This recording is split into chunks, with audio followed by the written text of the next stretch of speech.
Everyone, আজকে আমি দেখাবো খুবই পছন্দের এবং শর্টকাট একটা রেসিপি। সেটা হলো বেগুন দিয়ে কাঁচা টমেটো, আলু আর ছোট মাছ দিয়ে চচ্চড়ি। এখানে আমি দিয়েছি টাকি মাছ, আপনারা যে কোনো মাছ ইউজ করতে পারেন। দিয়ে দিলাম পেঁয়াজ, রসুন, আদা পেস্ট, স্বাদমতো লবণ, হলুদের গুঁড়ো, মরিচের গুঁড়ো, ধনিয়ার গুঁড়ো, সব রকমের গুঁড়া মশলা অ্যাড করব। আর সঙ্গে দিয়ে দেব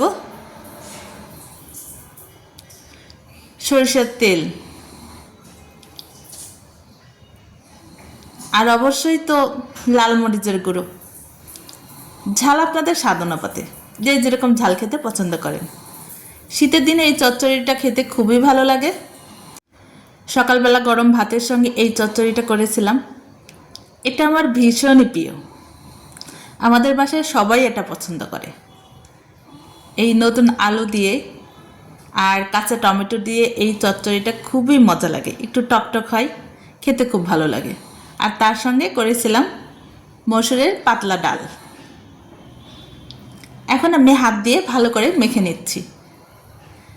মাখানোটা এত দারুণ হতে হবে যেন মশলাগুলো সব তরকারি মধ্যে ভালো করে মিক্স হয়ে যায়, রান্নাটা প্রায় অর্ধেক কমপ্লিট হয়ে যায়।